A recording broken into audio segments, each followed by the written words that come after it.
Olá, vamos dar continuidade aqui então sobre o tema inteligência emocional dentro do módulo de gestão das emoções e vamos falar agora de uma forma um pouco mais prática sobre as estratégias para a evolução nesse aspecto da inteligência emocional, considerando inclusive alguns contextos específicos dentro do TRE, com base naquilo que eu já pude vivenciar ou tomar conhecimento até mesmo a partir das pessoas que participaram do PDL no ano passado, que compartilharam algumas informações, práticas.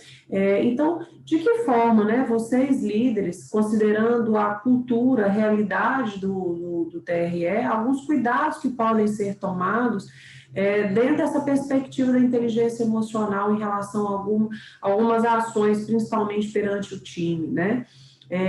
A gente sabe que, vez por outra, alguns comunicados são feitos pelo Diário Oficial que impactam diretamente no bem-estar, na qualidade do trabalho ou até mesmo na rotina dos profissionais, dos colaboradores do TRE. E uma das coisas que foi questionado, que foi trazido como algo que traz um impacto negativo, é o fato das pessoas só tomarem conhecimento daquela informação via Diário Oficial. Então, se a gente, a partir dessa reflexão, com base aí no que a gente discutiu sobre a inteligência emocional, como é que isso pode ser feito de uma maneira diferente, pensando aí no impacto que isso vai ter para as pessoas, de uma forma a amenizar e até mesmo evitar conflitos, insatisfações, impacto negativo até na produtividade, na realização do trabalho, né? Então, vocês líderes, o que é que vocês podem antecipar em relação às decisões, que isso pode ser dialogado diretamente com a equipe, né? Uma das ações, gente, que pressupõe inteligência emocional, e é claro que isso vai depender da forma como vai ser feito, é o diálogo. Então, como eu falei aqui, primeiro, escutar a equipe, os anseios, as necessidades, as expectativas, as ideias, as sugestões, mesmo que essas sugestões, que essas colocações contrariem as suas expectativas como líder, ou até da própria organização como um todo, do TRE, o movimento, a atitude de escuta é super importante, né? Então, essa atitude de escuta pressupõe uma atitude empática, que está ligada à inteligência emocional. Quando eu tenho um movimento de empatizar com o outro, a primeira coisa que eu faço, que eu busco, é conhecer a realidade desse outro. E para eu conhecer a realidade do outro, isso passa pela observação e pela escuta, né? Pela aproximação, pelo relacionamento e principalmente pela escuta. Então, o movimento de empatia, que é uma das habilidades aí da inteligência emocional, que nos possibilita desenvolver aí a consciência social, a consciência sistêmica, passa por eu aproximar, estabelecer essas relações e ter a atitude da escuta, para que daí eu possa tomar decisões, atitudes, a minha fala possa ser desenvolvida a partir dessa escuta, dessa realidade que eu estou conhecendo do outro. Então, a gente tem que ter cuidado aí, trazendo dentro do contexto específico do que foi já colocado aí no TRE, a gente sabe que tem uma diferença que é muito comum de acontecer dentro das organizações entre a realidade das unidades que estão na capital e das que estão no interior, né? Então, a gente sabe, isso não vale não só para o segmento público, mas também para as organizações do segmento privado, quando tem aí a matriz e as filiais ou as unidades no interior, que geralmente há uma facilidade maior na unidade da capital, por questões de recursos, de aproximação com o staff, com a diretoria, e por outras razões, né, por outras questões que facilitam alguns processos. Então, dialogar, falar sobre isso, escutar sobre essa necessidade, até mesmo dos colaboradores, dos concursados, que vão para o interior com uma determinada expectativa, esperando uma realidade, e quando chega lá na prática, a gente sabe que a realidade é um pouco diferente, que às vezes a dificuldade de recurso é maior do que se imaginava, também quando os colaboradores, eles vão para o interior, eles não sabem muitas vezes ainda como é que eles próprios vão reagir com o fato de estarem distante da família, distante dos amigos, e lidando com uma condição muitas vezes de trabalho aquém do que se esperava, do que se imaginava. De um modo geral, isso não é uma regra, mas de um modo geral a gente sabe que a realidade, a infraestrutura, as condições de trabalho no interior costumam ser mais desafiadoras, né, do que nas cidades maiores, do que nas capitais. Então, vocês, líderes, precisam ter esse olhar. Isso já é um movimento de empatia, de dialogar com a equipe sobre isso, de fazer as pessoas pensarem do que pode ser feito para minimizar esse desafio, para minimizar essa ausência ou dificuldade de recursos. Como é que vocês no interior podem interagir de uma forma a apoiar mais uns aos outros? Então, esse é um movimento, uma iniciativa que pode também partir do líder no sentido de estimular as pessoas nesse processo de cooperação, de ajuda, de um apoiar aos outros, de incentivar a questão da cooperação. Uma outra questão que foi trazida, né, muitas vezes, é essa questão das pessoas quererem escolher com quem elas vão trabalhar. E se eu não me dou bem com uma determinada pessoa, eu não quero trabalhar com ela. Então, se de repente eu estou no mesmo turno, no mesmo horário ou no mesmo local daquela pessoa com a qual eu tenho afinidade, aquilo já impacta na minha produtividade, já impacta no meu humor, já na minha forma de agir. E aí, isso é um reflexo de uma baixa inteligência emocional, de uma imaturidade, porque afinal nós estamos num contexto profissional onde a gente sabe que não é possível eleger, escolher com quem trabalha. Essa não é uma decisão nossa, na grande maioria das vezes, né? O que é que vai ser se cada um resolver, quiser escolher com quem vai trabalhar? Então, isso a gente sabe que isso não é viável, não é possível. Então, esse é um indicador, né? Um sinal de baixa maturidade, baixa inteligência emocional. Então, o líder poder dialogar sobre isso, conversar sobre isso com os liderados, dessa inviabilidade, disso ser refletido, disso ser pensado uma questão de uma maturidade maior, né? Olhar para além das próprias necessidades e interesses, olhar de uma forma mais ampla, mais sistêmica, provocar essa questão da autorresponsabilidade, de consciência das escolhas, das decisões, em relação às atitudes. Tudo isso perpassa, gente, atitudes que provocam, estimulam o desenvolvimento da inteligência emocional, que passa por essa reflexão individual e também uma reflexão, um pensar aí coletivo em relação às atitudes de cada um, que tem um impacto no coletivo e até mesmo nos resultados, né? Então, poder ter esse diálogo, ter esse movimento de escuta, provocar as pessoas para que elas mesmas proponham qual seria a solução, qual seria a saída, qual a melhor forma de agir dentro daquilo que é viável que seja feito pela organização, lançar, provocar aquela reflexão, se fosse o contrário, se fosse, como é que você gostaria que agisse por você, né? Então, essas são as perguntas que ativam a autorresponsabilidade, a visão crítica das pessoas sobre a forma como elas estão se comportando no ambiente de trabalho.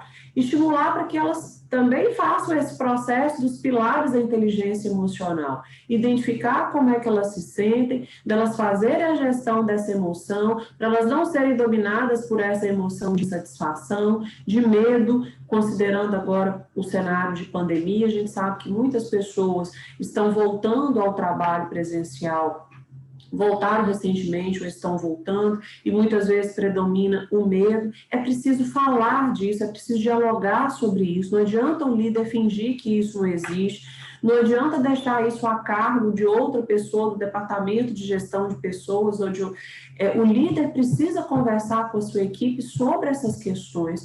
Como vocês estão se sentindo? Como é que vocês acham que a gente pode fazer aqui para tornar essa situação mais suave, mais segura, mais confortável? Não tem uma situação ideal, uma situação perfeita. Todas as organizações estão passando nesse momento, nesse contexto de pandemia, por esses desafios desafios, de ter que voltar ao trabalho, de ter que dar continuidade ao trabalho, e aí se sentir mais vulnerável, em risco, né?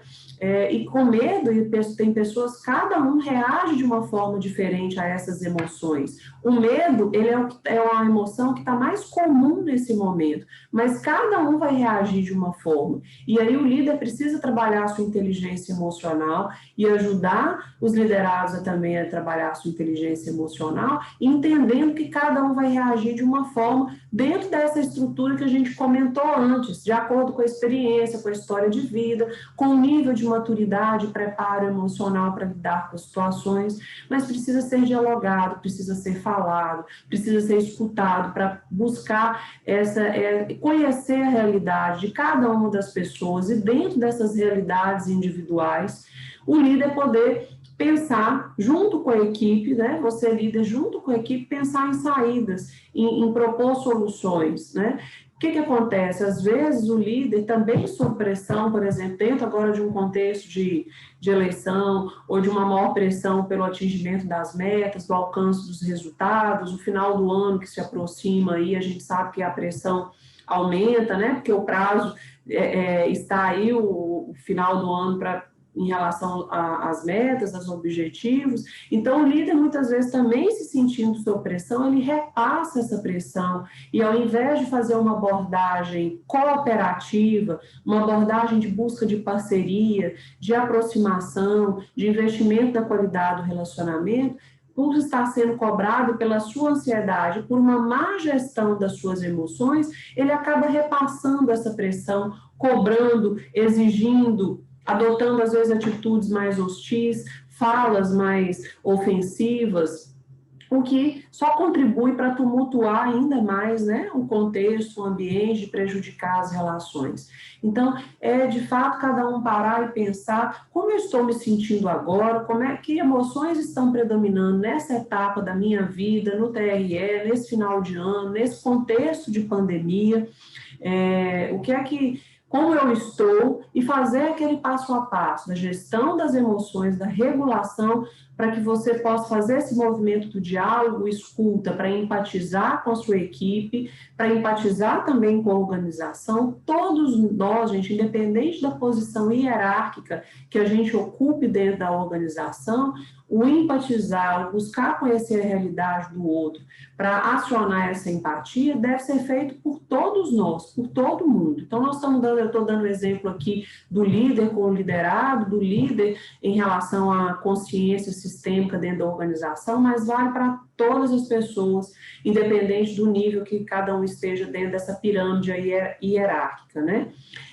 Então, fazer esse movimento de empatizar, de escuta, de diálogo, para conhecer a realidade do outro e poder, junto com a equipe, criar soluções, pensar em ações que possam minimizar, por exemplo, o contexto de insegurança, de fragilidade, de vulnerabilidade, considerando um contexto de pandemia. A gente sabe que tem uma outra realidade que é bastante desafiadora, principalmente para quem está no interior, que é essa questão da pressão da sociedade, né? Do público, do cidadão, essa questão política muito forte, o fato de conhecer quem trabalha, em que papel dentro do TRE, a quem recorrer e ficar buscando, né? As pessoas buscam, acessam, assediam, e a gente sabe que isso é uma pressão forte. Então, olha aí o quanto é importante você cuidar e fazer o seu processo de gerenciamento das suas emoções, desenvolver a sua inteligência emocional para lidar com tudo isso. E em relação à pressão da sociedade, desse público, uma das saídas, né, além desse processo que a gente já falou aqui, o autocuidado,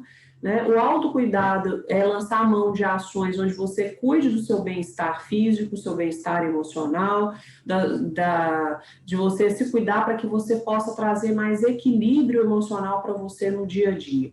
Quanto melhor nós estivermos, a gente esteja se sentindo fisicamente, a nossa saúde esteja melhor, isso também contribui para o nosso equilíbrio. Então, cuidar de você, cuidar da sua saúde, do seu sono, da sua alimentação, preparar seu corpo, atividade física. Esse autocuidado, ele tem um efeito direto no nosso equilíbrio emocional, porque nós somos seres integrais, como eu já falei, mente, corpo, espírito. Então, cuidar do corpo, cuidar da saúde física, ela vai ter um impacto direto também na saúde mental, saúde emocional, e que vai influenciar na inteligência emocional aí. Então, para esses contextos, né, de assédio, de uma pressão muito grande da sociedade, do público, o autocuidado vai te ajudar a você estar mais centrado, assim como investir no relacionamento, no cuidado das relações, não só nos momentos da eleição, mas ao longo do ano, tanto com a sua equipe, quanto com os parceiros, os fornecedores, os clientes, vamos dizer assim, né, os cidadãos,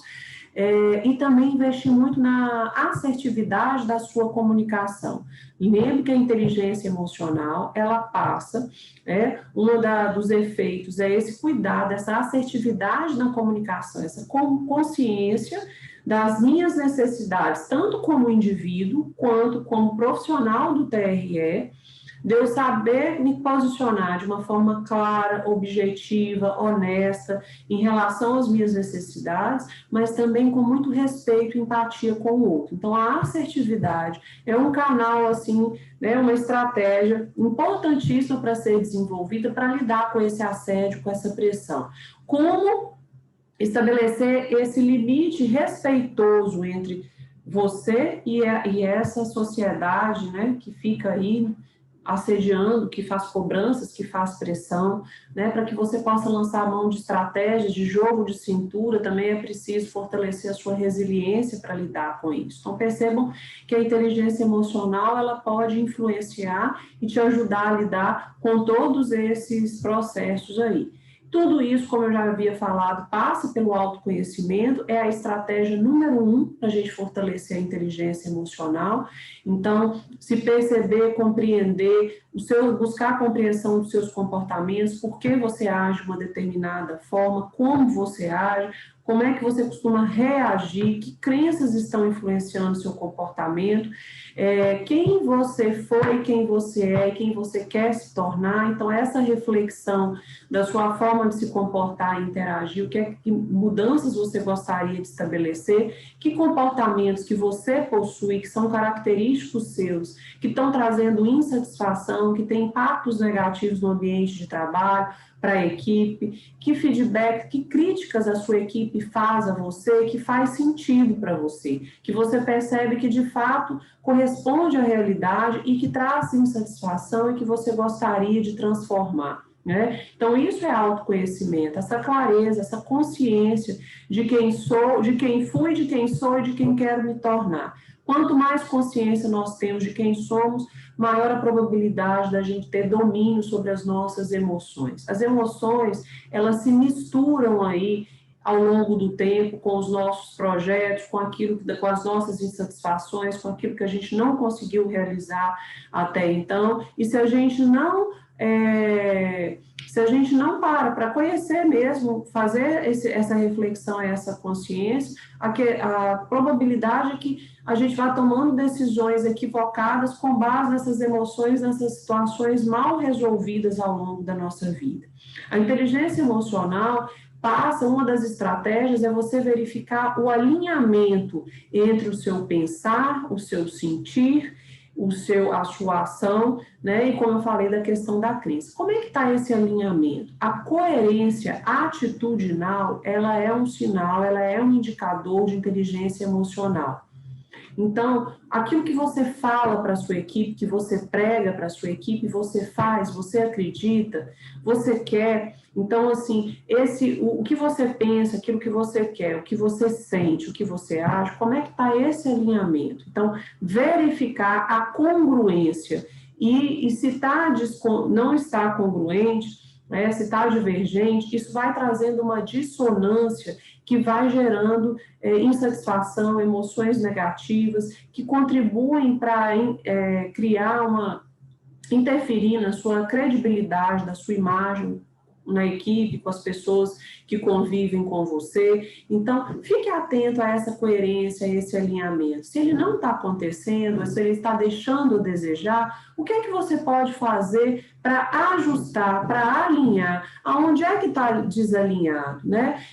Você que não está percebendo as suas emoções, como é que você está se sentindo, você sente de uma forma e pensa de outra e acaba agindo de uma forma equivocada, perceba aí esse cenário para que você possa planejar suas ações e ter iniciativas mais coerentes. A performance tem também um impacto direto na performance. Quanto mais a gente trabalha atua de uma forma alinhada, mais a gente tem chance de ter uma performance positiva e observar isso, o resultado no dia a dia.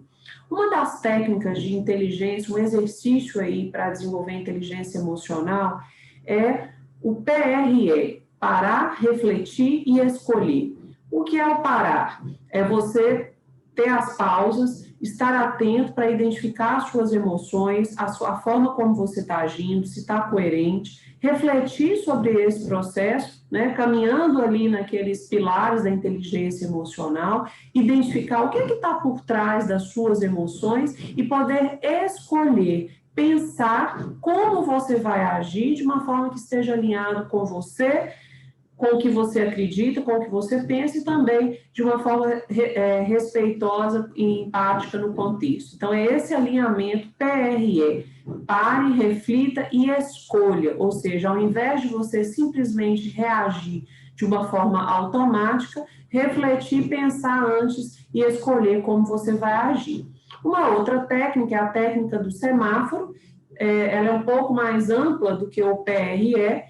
Imagine um semáforo, né, que tem lá as luzes vermelha, amarela e o verde.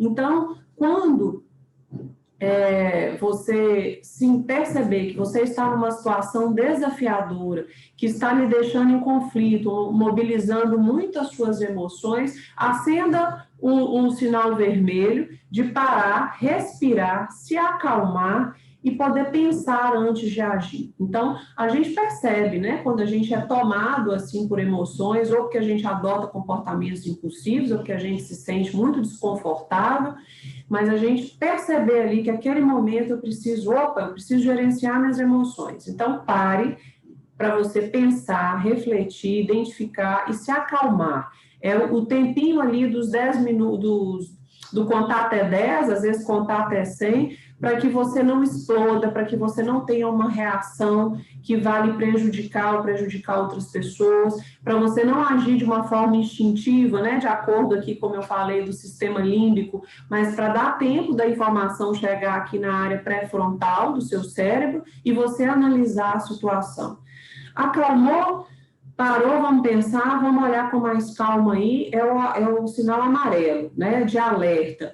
É o momento de pensar, identificar qual é o problema que você está inserido, como é que você está se sentindo, a partir disso estabelecer uma meta positiva, o que é que você quer alcançar diante daquele cenário, pensar em soluções alternativas, tá? Evite pensar apenas uma solução, apenas uma alternativa. Para cada problema, desafio, identifique, chame a sua equipe para pensar junto com você, ou outras pessoas, parceiros que você possa contar, para pensar alternativas. E daí o passo seguinte é você tentar prever consequências. Se eu lançar a mão da alternativa A, o que pode acontecer? O plano B, quais são as possíveis consequências? O C e assim por diante. E aí sim, você então acalmou, gerenciou suas emoções, parou, pensou no impacto que aquilo vai ter para as pessoas, nas alternativas do que pode ser feito,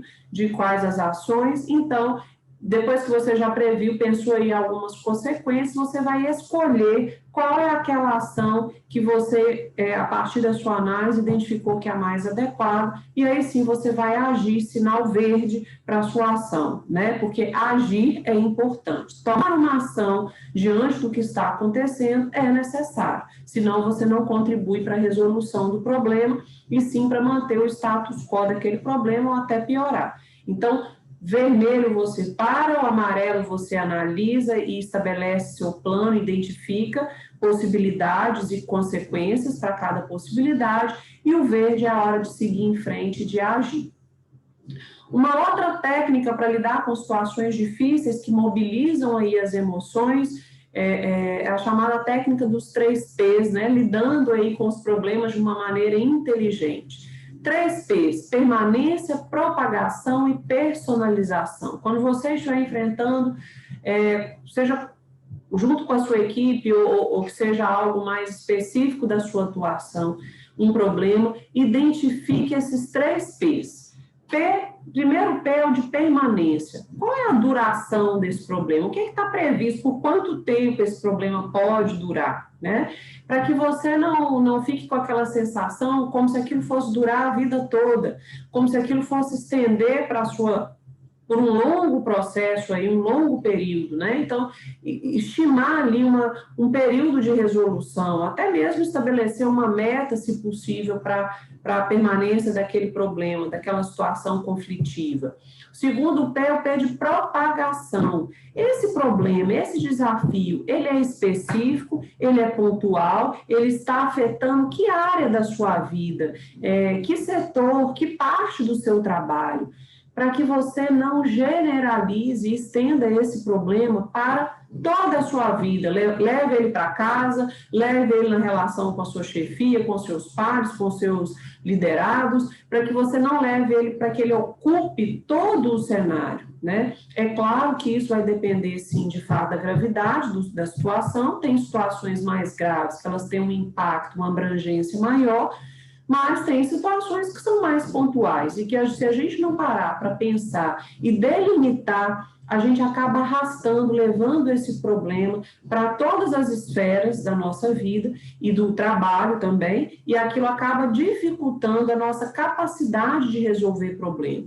O problema, quanto mais complexo ele for, é interessante que a gente fragmente para poder lidar com ele por partes. Né? É como se você tivesse um elefante enorme na sua sala de estar, você não tem como tirar aquele elefante, ele não passa pela porta, ele não tem como jogar ele pela janela, e ele é enorme. Como é que você vai dar conta? Você vai precisar lidar com ele por partes. Então, você vai estabelecendo micrometas para ir lidando por partes com aquele problema, e isso faz parte de você identificar a dimensão, né? A propagação, para que você não deixe que ele se estenda muito. O terceiro P é o da personalização. Identificar quem são as pessoas que estão envolvidas nesse problema, nessa situação, e identificar as responsabilidades, a parte de cada uma, né? E isso também traz clareza para o processo, objetividade, um olhar, um foco para como solucionar o problema.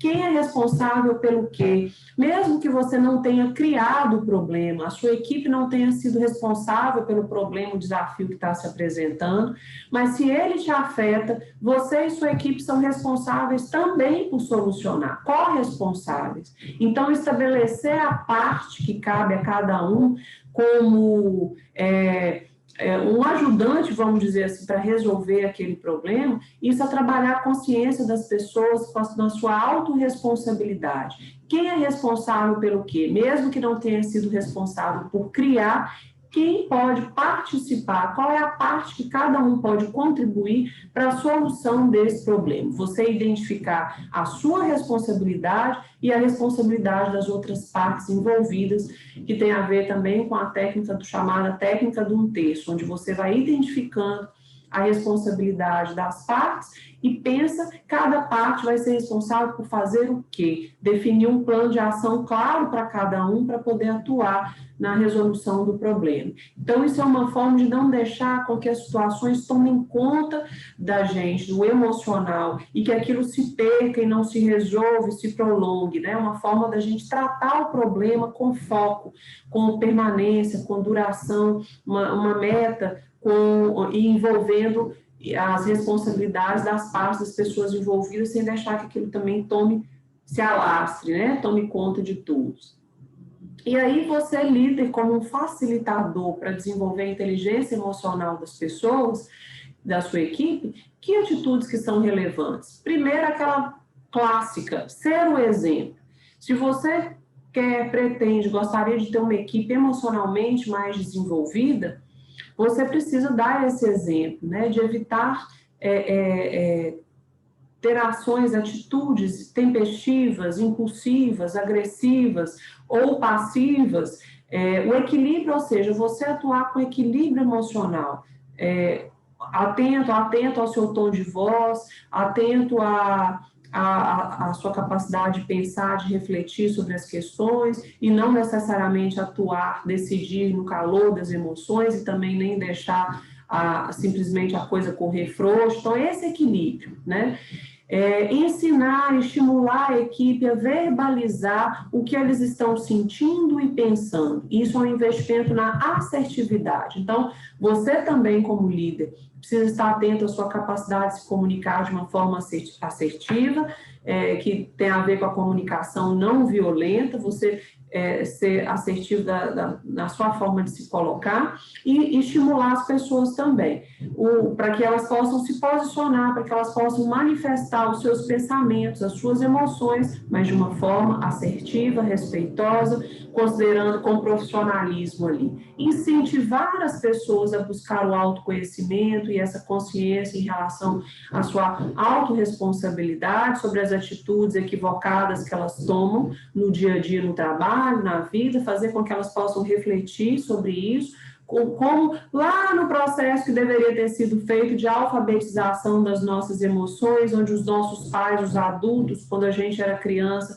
deveria estimular com que a gente percebesse os efeitos das nossas atitudes, das nossas ações, né? A relação causa e efeito. Então, fazer com que a equipe possa pensar, perceber e identificar essa relação causa e efeito, para que ela vá amadurecendo na sua forma de se comportar. E estimular também, mostrar a necessidade de identificar, de entrar, respeitar aí, reconhecer as emoções do outro, né? Então, como é que você se sentiria se fosse você fazendo isso com você? Aí você fala assim, poxa, se fosse outra pessoa fazendo isso com você, parece coisa de criança, mas lembre-se, se tratando de inteligência emocional, muita coisa vai esbarrar lá atrás mesmo, nessa questão. Então, refazer esse caminho, não tenha vergonha de fazer essas provocações para fazer a sua equipe e as pessoas pensarem, né, sobre isso. E aí, como a gente falou aqui, você como líder deve fomentar e estimular o protagonismo da equipe, essa autogestão emocional, ela vai capacitando as pessoas também para se tornarem mais protagonistas, mais responsáveis das suas escolhas no dia a dia, estimulando aí essa autonomia, o gerenciamento, equipes mais autônomas, capazes de se autogerenciar. E fala assim, Renata, isso é uma ilusão. Aqui, se a gente não ficar de cima, a coisa não sai. Gente, isso é um sintoma, isso é um processo que pode ser modificado, amadurecido, evoluído. Um alerta, nós vamos falar disso mais à frente, mas desde já eu vou alertar. Hoje, a vida que nós vivemos, tanto das nossas vidas pessoais quanto dentro das organizações, é de uma complexidade tão grande, como a gente falou no módulo anterior, e cada vez nós vamos ter um volume maior de coisas para dar conta, de informação, de conhecimento, das mudanças. Se a gente não descentralizar, se a gente não estimular, orientar, desenvolver as nossas equipes para que elas sejam mais autônomas, que elas estejam mais empoderadas, nós vamos fracassar enquanto líderes, porque simplesmente é humanamente impossível dar conta, centralizar decisões e ações que dá conta de todo o universo de coisas que a gente tem para dar conta.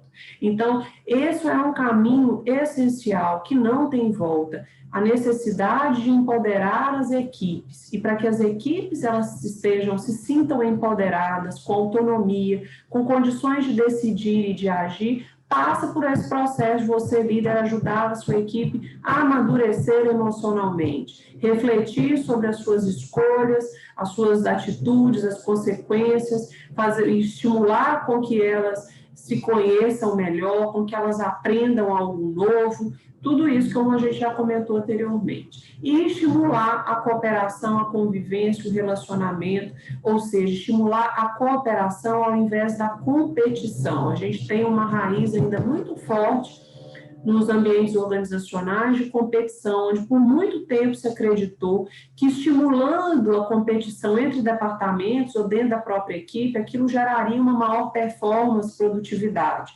E hoje se sabe que isso é um equívoco, isso pode acontecer sim, num período curto, num prazo curto, falando, mas a médio e longo prazo, a cooperação é o que tem maior chance de resultado, de produtividade, até porque o ambiente cooperativo ele é muito mais agradável, ele serve muito mais como um fator motivacional para as pessoas do que o ambiente competitivo, que tende a acionar mais uma hostilidade, a comparação, a insegurança, a baixa autoconfiança.